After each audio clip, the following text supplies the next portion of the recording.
And you got to love how they use these emotionally charged terms, right? We hear the word assault weapon, and we think of a machine gun that maybe was used during World War II that can mow down hundreds of people. And the reality is the bill that the legislature that's proposed before the legislature right now literally will wipe out anybody's ability to buy any handgun, any pistol, any rifle, any shotgun that has the ability to have a magazine changed out on it, which virtually every semi-automatic gun has that ability. It is now considered an assault weapon. Okay, and what does that mean? I won't be able to purchase the weapon. I will not be able to carry that weapon with me anywhere. The only place you'll be able to have it is very limited. I can have it at a gun range. I can have it on private property. I can have it at my house. I will no longer, in the state of Colorado, be able to conceal carry, period.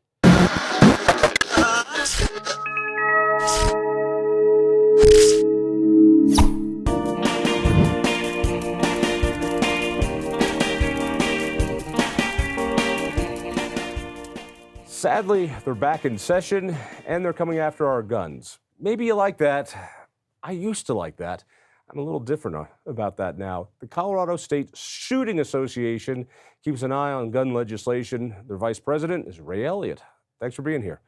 Now, you used to be in local government, too, so this is not anything new for you. You are on Lakewood City Council. That is correct. Now, in your days in local government, you could not do gun control.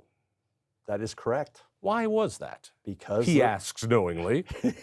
There was pre-exemption where local municipalities did not have the ability to make individual gun laws. Why was that? The state had a law. That's correct. But why did they have that law? Because way in the past they didn't have that law. Consistency. So if you were a responsible gun owner, you could go throughout the state and not have to worry about breaking a law in an individual community. Because before that, cities would do weird things. Not like they're doing now, but you had like Denver that would do this weird law, and then Englewood would do a weird law, and Arapahoe County would do some weird law.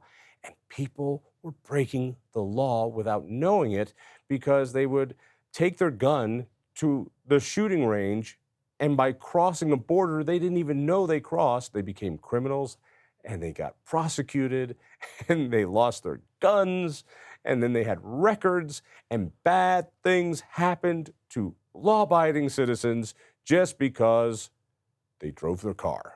And it was a really bad scene. And so the state legislature said, this is stupid. This is really, really stupid. And they said, all right, enough. So no more local gun laws. We make them here at the state because it's the state that creates all the governments in Colorado. Even though there's like 5,000 governments, they're all subdivisions of the state. And so, all terrific. And then, what was it, just a couple years ago? In 2020. Yeah. In what was a really odd compromise, the governor who knows better about guns, he's not bad on guns as a congressman, there was a push for an assault weapon ban, so-called, and he didn't want to do it, so he did local control. Now, local control means you at Lakewood, if you wanted to loosen up some of the ridiculous laws we have on the state books now, you could do so. So when he said localities have more control, I'm assuming that meant in Lakewood, you guys in Lakewood could loosen up this ridiculous 15-round limit for magazines. You guys can do that now, right? Nope, can't do that. But he said there's local control. Right. Only to make it more restrictive. But he said it's local control. Yeah, only on one side of Ray, he said the it was equation. local control. I'm sorry, John. Ray, he said local control. Do you believe everything that the governor says? He said local control. Unfortunately, that is not how it's worked. Okay. So now, localities, unlike I've ever seen, are exploding with gun control legislation. That is correct. And we're back to where we were before the state legislature put in the pre-exemption provision. Actually, I think it's much, much worse. As a guy who grew up in Colorado, saw just a few of these terrible laws popping up way back when, before preemption, which caused the chaos and the state had to come in and go, all right, enough of this.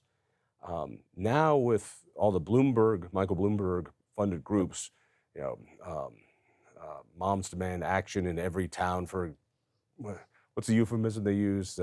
Every town to end gun violence or whatever. They're rubber stamping it in city after city, county after county. I've never seen anything like this.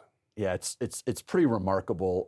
I am familiar with that group, and their contention is that by putting in additional gun control measures in the individual municipalities, you'll be safer at church, you'll be safer at a shopping store, you'll be safer at a theater. And the reality is, it's the exact opposite. Why is that? Because the folks that are criminals now know that they can go to all these different places and they're not going to have to worry about responsible gun owners carrying their guns because they're no longer allowed to. And if they do carry their guns, to your point earlier, they're now lawbreakers. And so you have a decision to make as a responsible gun owner. Am I going to carry this to protect myself and become a law-breaking citizen? Or am I going to abide by the law and not carry my gun? It's very odd.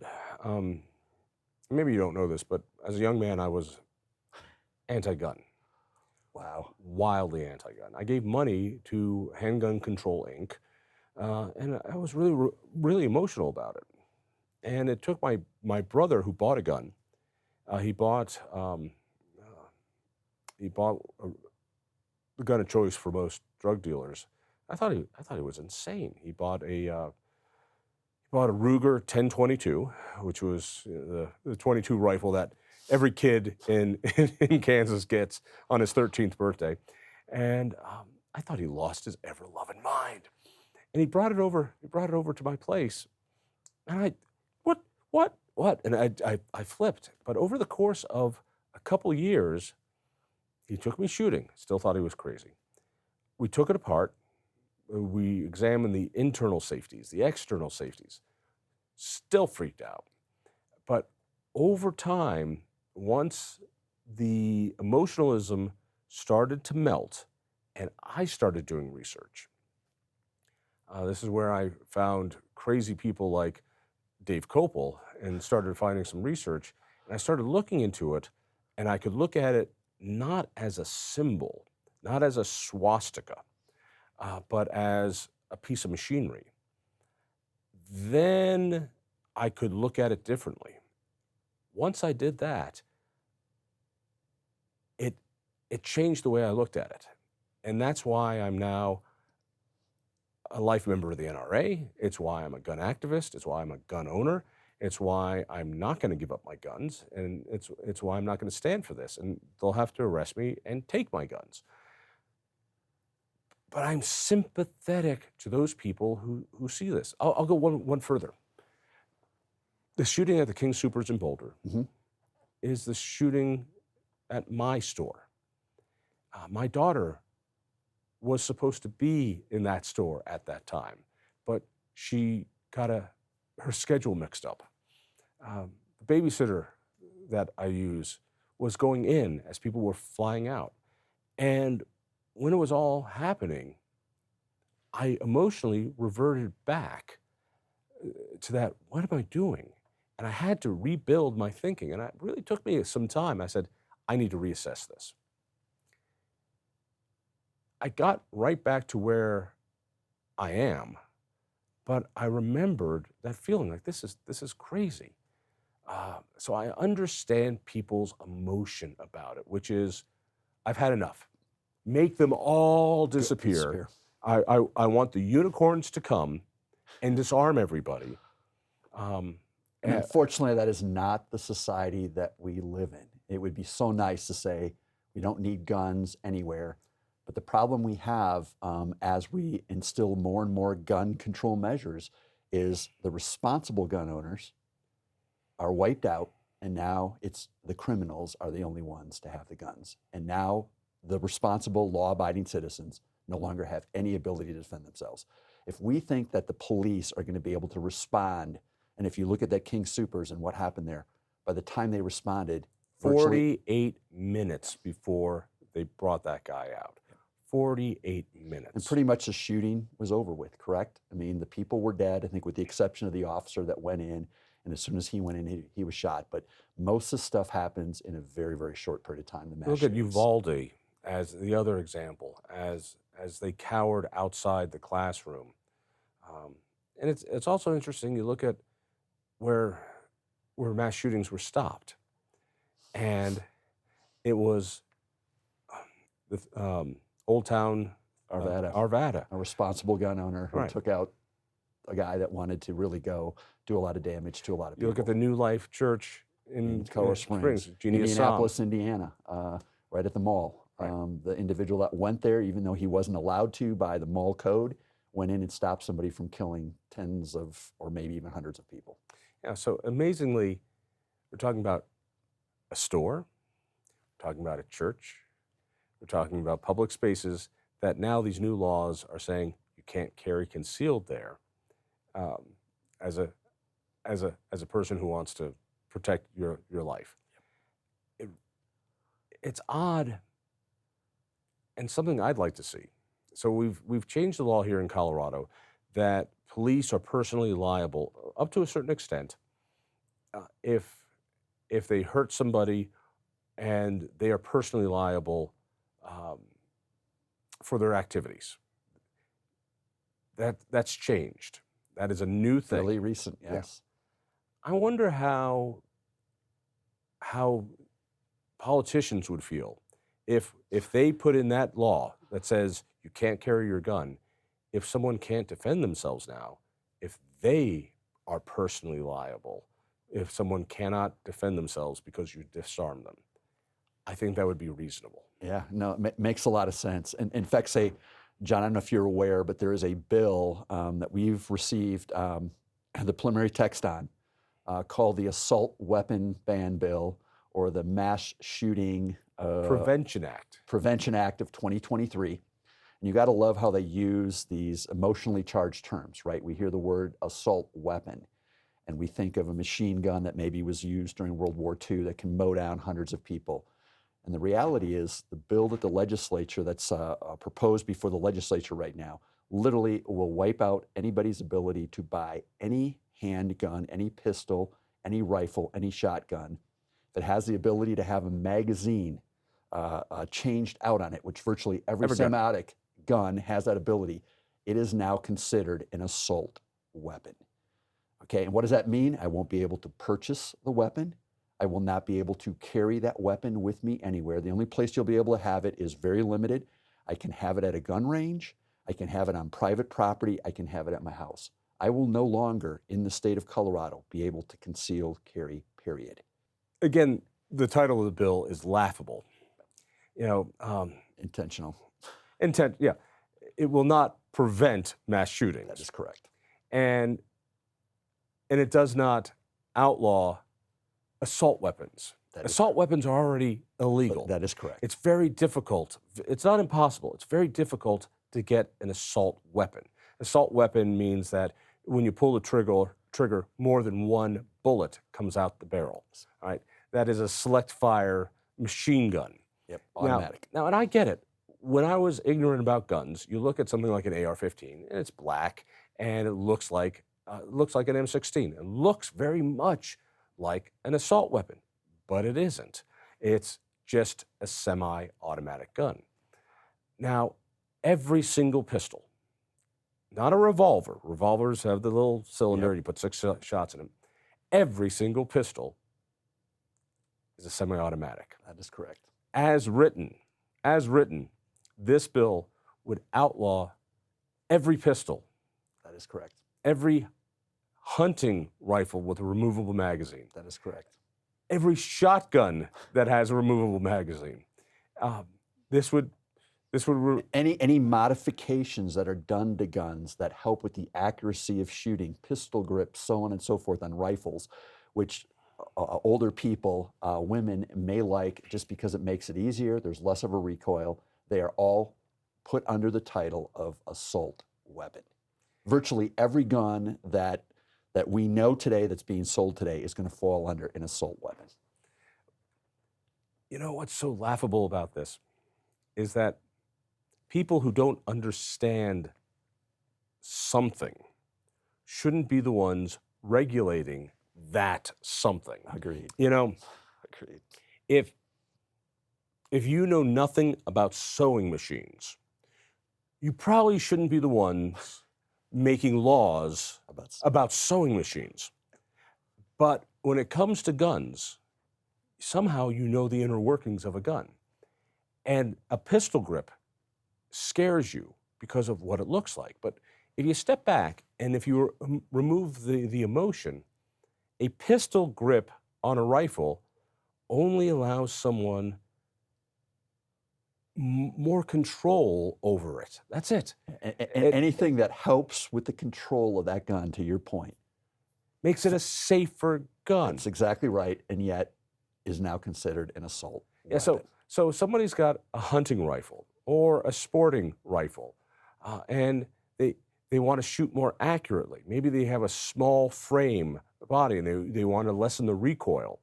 And so they switch out the stock for one that has a pistol grip so that she can aim it more accurately for her competitions. That's good. It means she's less likely to shoot it in the wrong direction. This makes it, by definition, a safer weapon.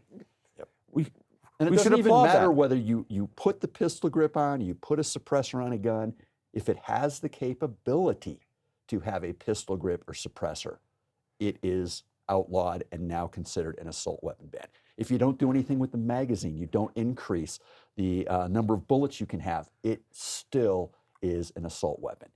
And I think the thing you learn as you look at this, and I loved your comments about, hey, I went and found out. I was in the same boat. I didn't grow up around guns. I didn't have guns.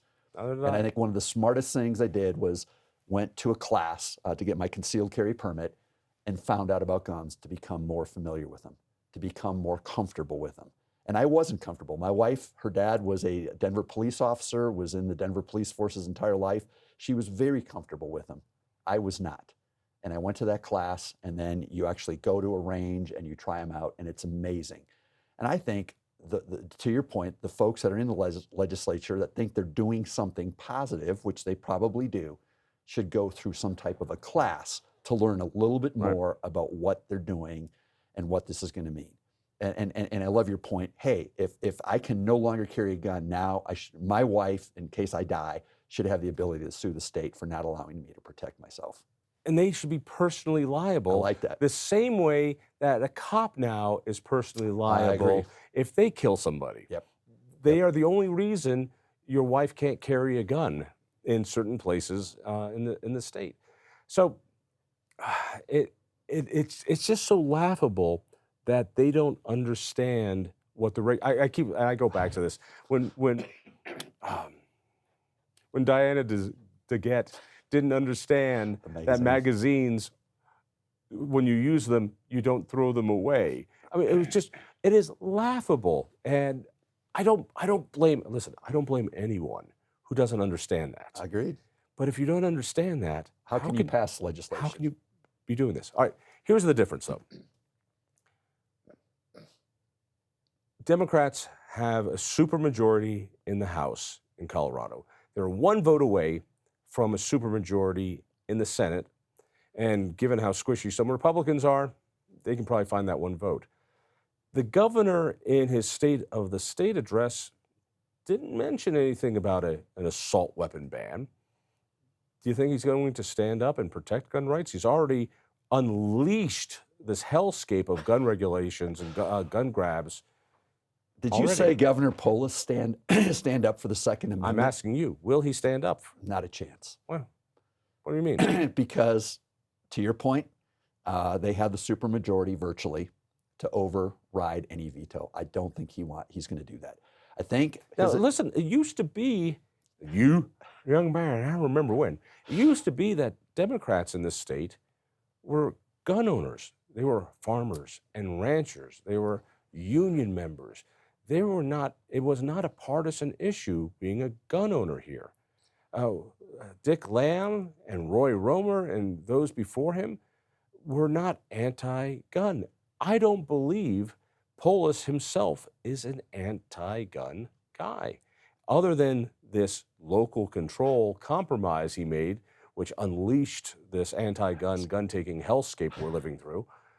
Personally, I don't think he's anti-gun. I think this was his not being able to stand up to the left. If he wants to run for president, does he want to be the guy who signs an assault weapon ban? Yeah, my hope would be that he would work with the leadership of the House and the Senate on this bill. What will that mean? What will they eliminate from the bill? How can they compromise? Hopefully, he would lead some charge to not eliminate all handguns in the state of Colorado. I don't have a lot of confidence, John. I don't have a lot of confidence. I have confidence in this, in that they're not going to outlaw every pistol in Colorado. That would be wildly unconstitutional. It wouldn't stand up to any legal challenge, and they know this. And so in the art of making a bill, you add a lot of stuff that you're going to compromise out. And eliminate. All right, so I get that.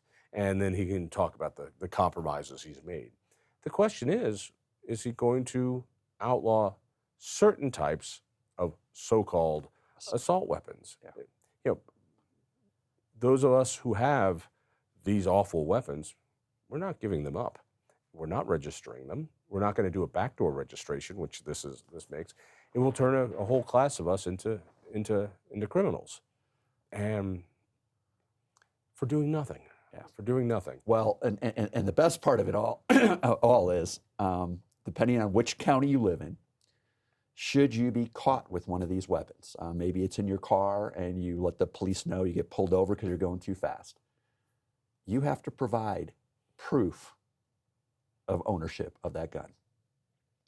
And if you can't, so that means as you drive around, guess what you're going to need to have? Your receipt for that gun. And if you can't, the law enforcement is supposed to confiscate the gun. You then have 3 days, maximum of 3 days, to provide them the proof that that is your gun. And if you don't, the gun gets destroyed. Okay? Obviously, there's going to be a lot of counties where sheriffs are going to say, we're not going to enforce that. We already have that on record that sheriffs are saying, guaranteed. Those are sheriffs. Police chiefs are different. Boom. And in the more aggressive counties, such as we were talking about earlier, Boulder. And Denver, okay, we know what's going to wind up happening. If I'm in that car and happen to have that gun and they happen to see it or I disclose to them, they will be asking for it. And if I can't produce I don't have receipts for guns I bought 3 decades ago. That's the problem. Guns I bought from friends or guns that were given to me by people. No, I don't have those receipts. Give me a break. Yeah. It's going to be very, very interesting for sure if this bill goes what's through. amazing, I remember, you might not be old enough, but I remember. I'm older than I look, believe it or not. Sadly, I'm younger than I look. I remember when people on the left used to say such bizarre things as, you're innocent until proven guilty. And that when you say, no, that's mine, that it would be up to the state to prove that it isn't yours. And I remember people saying, no, the ends don't justify the means. I remember when, in fact, it was liberals, progressives, people on the left who believed these principles so strongly that they would donate time, money, energy to progressive groups like the ACLU and People United for the American Way, and groups like that to protect against abuses of government, like just what you said. But the idea that the government could just take something of yours and destroy it without the due process of them proving that it's not yours. Unfathomable. Yeah. And what happens if that gun was inherited from a relative, from your great-grandfather? Or even if it wasn't, even if it was just your gun that you bought from and you don't have the receipt. that you bought from somebody 20 years ago. But amazingly,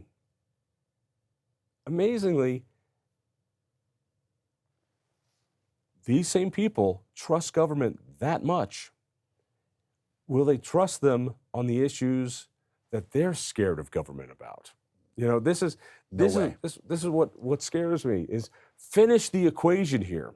So you trust the police. Let me see if I got this. Hang on. You trust the police that much that the police can go disarm you, destroy it. These are the same police that you're having riots against on Black Lives Matter. So at the end of this, That you want to defund. And so, great. So take the guns away from the white guys, take the guns away from the black guys, take the guns away from everybody. You know who's going to have the guns? The man is always going to have the guns. So it's amazing to see, and I know this is tough to think about. I've got friends in Ukraine, and there they are passing out guns to civilians to protect them from invaders, to protect them from the war crimes and the rapists that are coming into their nation, to protect themselves from looters. It's just kind of bizarre to watch that the people who distrust the police the most are willing to make sure they are the most empowered people in society. Interesting. Yeah. All right, so what are you guys going to do about all this? Obviously, we're going to do everything that we can Which in is the nothing. process, which is Nothing. appear before the state Which is nothing. legislature, try to influence that. Which At is the end of the nothing. day, if it doesn't work and they want to move forward, What are you going to we're do? going to court. We'll go to court. And the courts in Colorado, both in state and federal, probably not going to have friendly ears, unfortunately, from many of the judges in Colorado that have been appointed by progressive Democrats, and they're not going to see that importance of the Second Amendment for the citizens. So it's probably going to wind up having to go to a federal court. Unless they actually see the brewing decision by the Supreme Court and follow that decision, at which case they will have to rule in your favor. However, as Justice Thomas has seen over and over, that lower courts seem to disregard the Heller decision, the McDonald decision, and now the Bruin decision, which means it's going to have to go all the way back up. Sadly, it seems like the last line of defense for this forgotten bit of civil rights is the United States Supreme Court. And it's really sad here in Colorado that our last line of defense are not the people who took an oath to defend the Constitution, are not our legislators, are not our local officials, are not our county commissioners, town council, city officials, and certainly not our judges. We have to go all the way to the Supreme Court for that. Yep. Yeah, it is unfortunate. Riddle me this. I believe that politics is the lagging indicator of culture. The reason why this is happening is because we have lost the cultural battle, that guns are seen like the Confederate flag right now. And I think a lot of it is because we gun owners have done a terrible job carrying on a tradition, showing what guns are. We've allowed the media, we've allowed people who are emotionalists write this story. And so the visuals of this have destroyed the Second Amendment. And John, I'm hoping that's not true. I look back at 2021, a record number of new gun owners in the U.S., 10 million new gun owners. More women than ever have become first-time gun owners. So I don't know. Again, I understand the comment on politics. I still think there's a lot of people that understand, and we look at Denver. I mean, you look at what's going on in the state of Colorado, Denver in particular, right? Rise in crime all over. I mean, what a horrible time. Not that there's a great time to infringe upon the Second Amendment, but people's ability to protect themselves, the police are not able to respond. We don't have full police forces anywhere, right? Everybody is understaffed, undermanned. Call 911 and see how long you're on hold for. Incredible. I called 911 the other day. I was on hold for 3 minutes, and then they disconnected me. I had to call them back. I was on hold for another 3 minutes and then got through. So, Yeah, mass shooting's over with, by the way. Yeah. So it's done. by the way, there's a very helpful tip I've learned, which is really important to call 911 3 minutes before you get shot. In order, you don't want to bleed out. So just Unfortunately, remember the police response time is 5 minutes, so you probably need to think even a little bit further All ahead. right, so than the 8 minutes before, Okay, there you before go. you get shot. Exactly. Yeah. And 3 so, minutes a hold plus right. yeah. Yeah, so people do want to arm themselves. People do want to protect themselves. People want to take care of their families. Yes. I get that. But as cities become more progressive and more progressively dominant by voters, no. I mean, you look at places like New York and Chicago, and they become more and more anti-gun, and I can't understand it. It's why This is where I don't understand the disconnect, right? You have these states, as you said, Illinois, New York, some of the heaviest California. heaviest gun control measures, okay? And yet, is their crime rate significantly better? I would say no, it's not, probably even worse.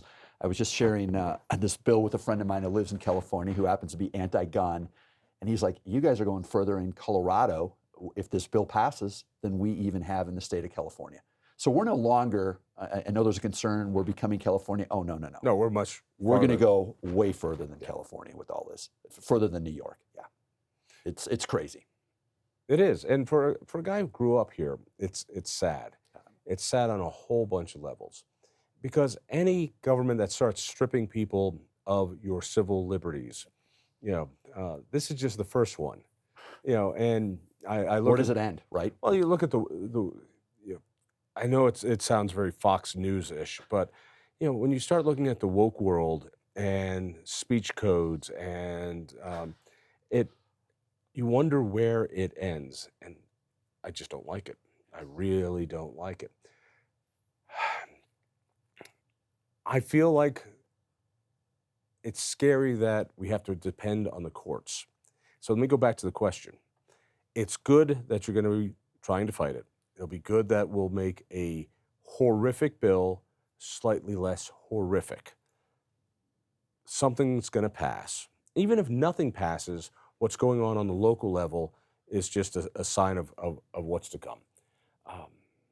Yeah, they're falling like dominoes right now. Yeah. They really are. Broomfield, I think, being the latest one that just It's passed just awful. Yeah. legislation. And to your point, it's people think, hey, I'm actually doing something, I'm accomplishing something, and they are, but they're accomplishing the exact opposite. Rather than having less of these type of events, mass shootings, it's going to go the exact opposite way. You are now making more and more places gun-free zones, and the criminals know that, and they can take advantage of it. And every time they do, you're opening up more opportunities for them to do something that is absolutely horrific.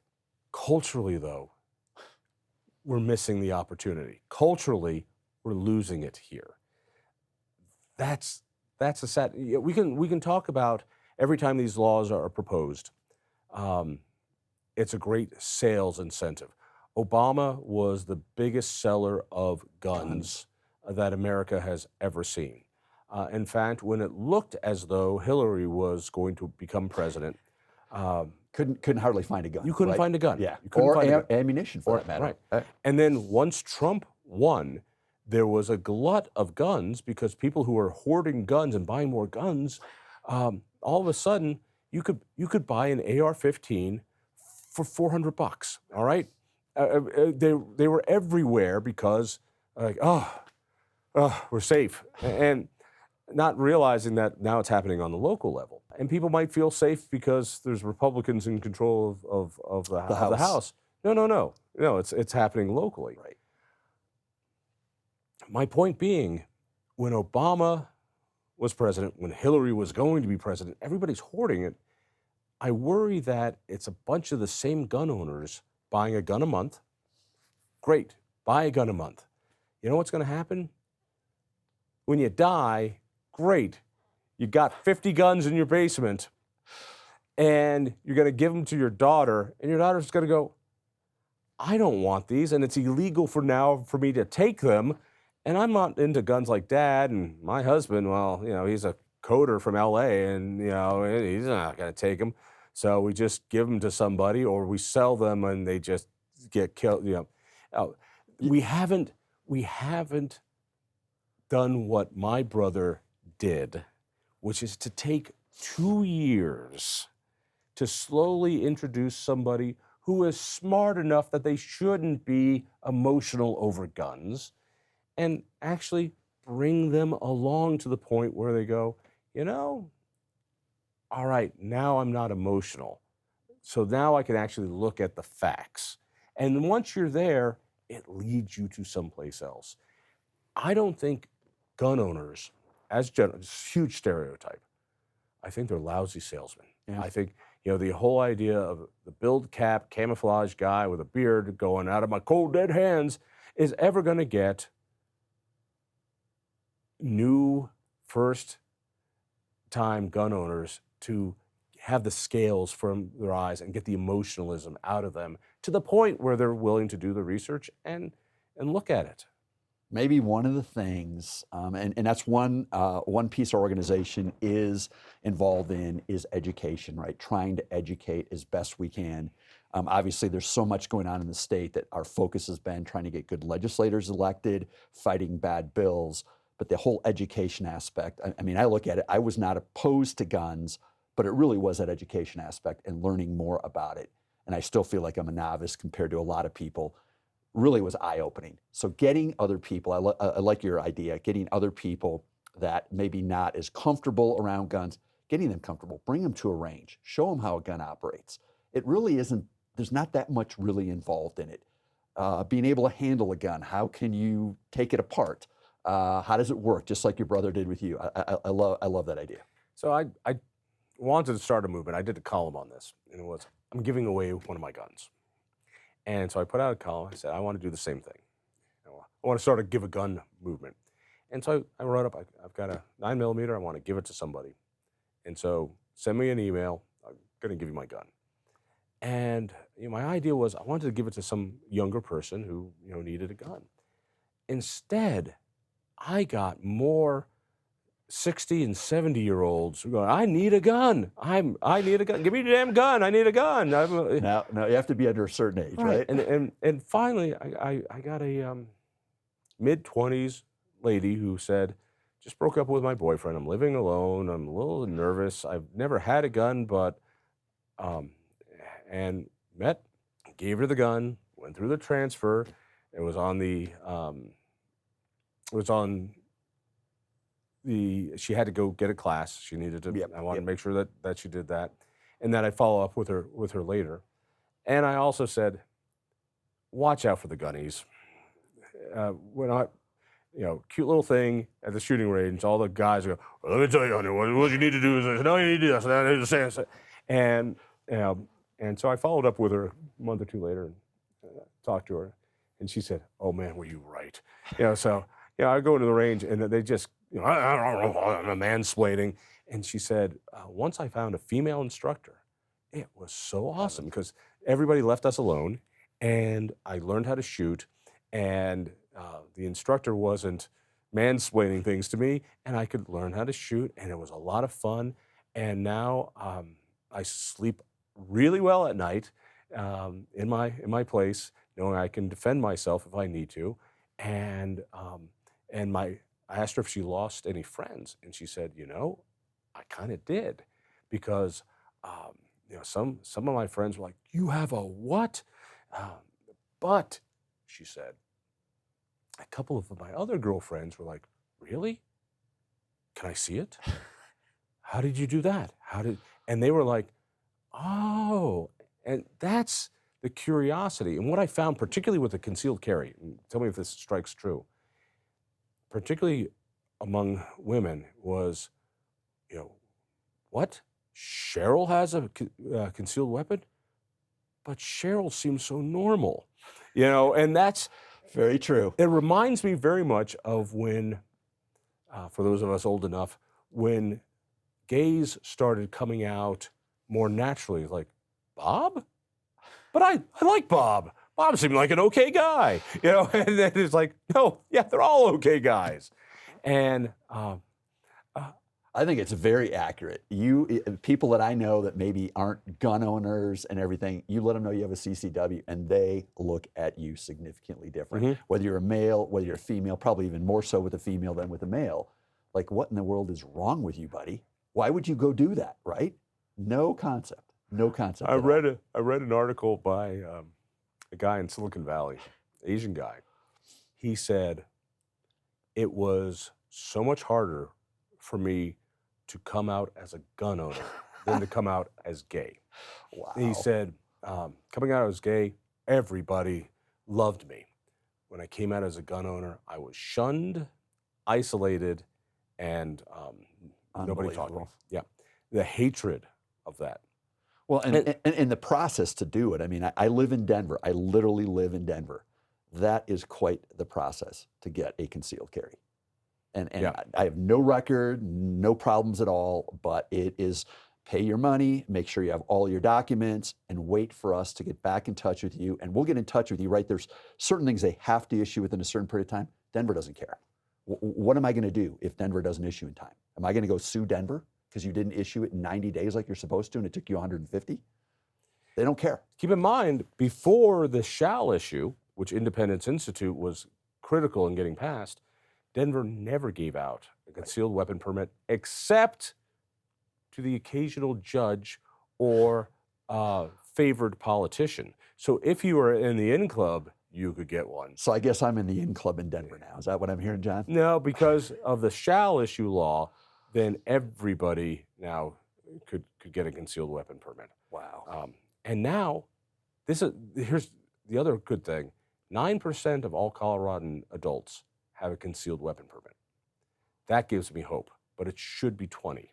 Yeah, there's no reason not to get it. There really is no reason not to get it. Even if you don't want to use it, have it available. Absolutely. Have it available. Although some gunnies are like, I'm not telling the government when I'm carrying a gun or that I have a gun. No, get it. Get it. Get Yeah, it. and reality is it's a process. You fill out paperwork. We are still a shall issue state. So the governor has not changed that, or the legislature has not changed that. You can get it in any county you live in. I live in Denver, probably one of the most repressive counties regarding the Second Amendment. Maybe Boulder is right there, but Boulder and Denver are the top two, and they had to issue it. The other great part about that is that many states have reciprocity.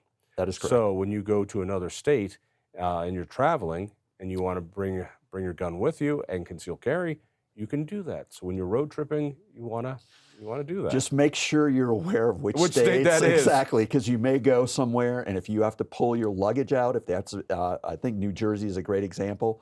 If I flew from here and was, let's say, going up to Maine and got held over in New Jersey and had carry-on luggage, and I had a gun in there, I would have a problem. Well, Actually, it couldn't be carry-on. Can't Had to be be carry-on. checked, yeah. All right. But if I had to take possession of it and then recheck it, New Jersey would not look too favorably upon that. So just be careful with that.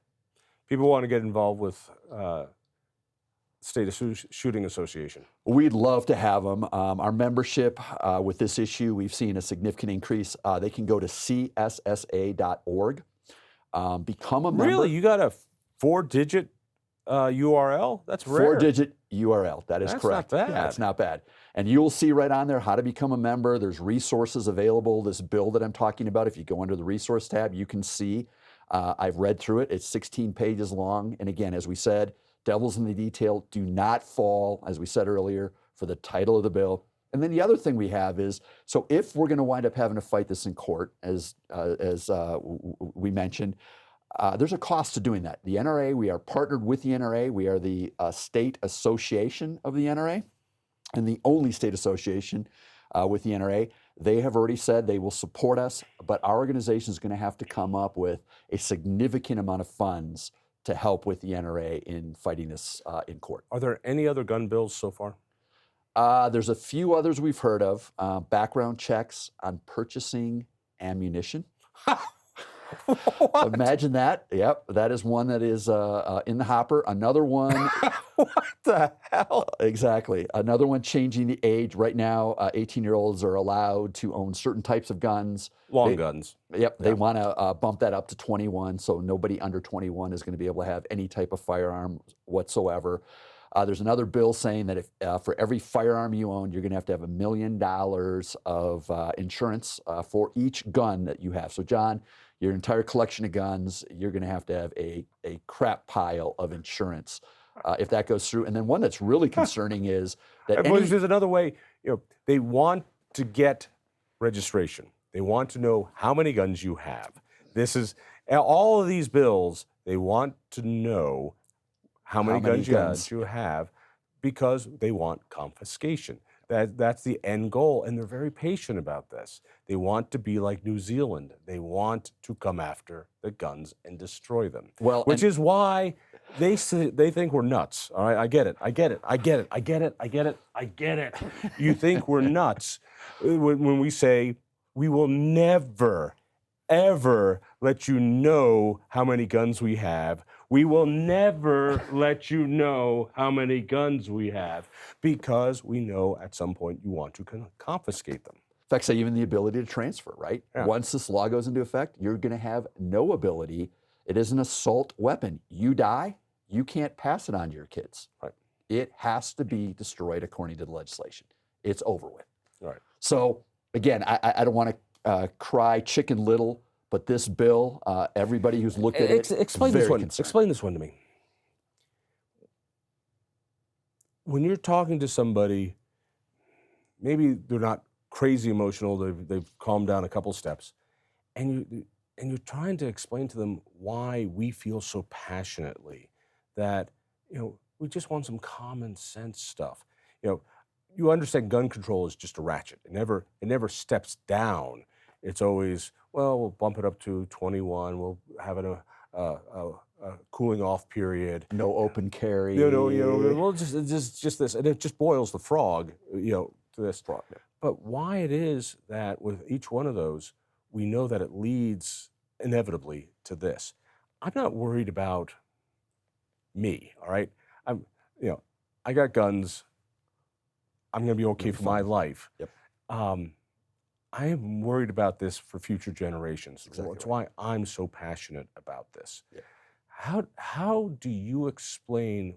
Here's a guy who came to guns very late in life because you married a much better woman than you deserve, apparently. Don't we all?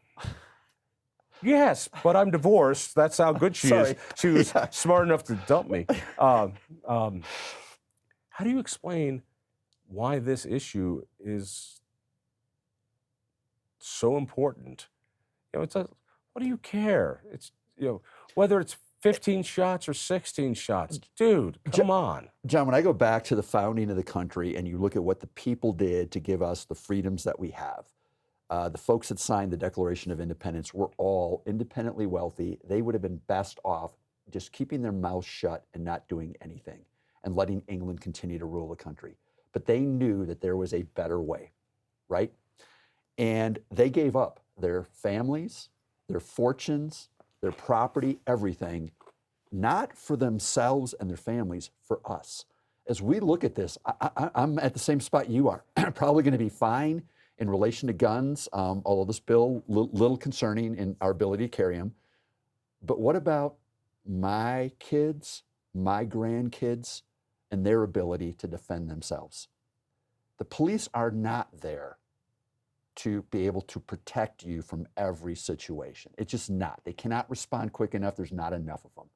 We need to be able to do this ourselves. It's about self-determination for us as a people, as a family, for us to be able to do it. And by the way, one of the best things I learned when I went to that concealed carry class was that gun, you're not trigger happy. You use that as your absolute last resort when your life or your family's life is on the line. That's it. I hope I never have to pull my gun. And most, if you look at all the guns that exist, most gun owners never in their lifetimes have to pull that gun. But it is still a sense of protection. When I came down here today and I see the homeless people wandering the streets aimlessly, stopping traffic on 6th Avenue, not knowing what the intent is and knowing that we have problems with car theft going on, carjackings happening, the police's inability to respond, having that ability and that comfort of, hey, I can protect myself if one of these people do it. is hugely important, but not just to me, to the future generations as well. When you look at crimes committed by concealed weapon holders, It's a non-issue. It's a non-issue. It's a non-issue. This is, I say, a solution in search of a problem that does not exist. For the same reason that you, Mr. Gun Hater, have life insurance, for the same reason you have car insurance, you have fire insurance on your home, and you sleep better at night. It's the same reason I carry a gun. Protection insurance. It is the same reason that I feel better having a gun in my house when my kids are there. Will I use it? Hopefully Likely not. never. Yeah. Never. But I would be a fool not to have fire insurance. I would be an idiot not to have, and you would be too. All right, try this one on for size, and then we'll wrap it up. Why do you feel so passionate about this? I go at it two different ways. One, I go back to my founding principle, and it's my founding faith, which is I believe the individual is sovereign, that I am a king unto myself, and so are you.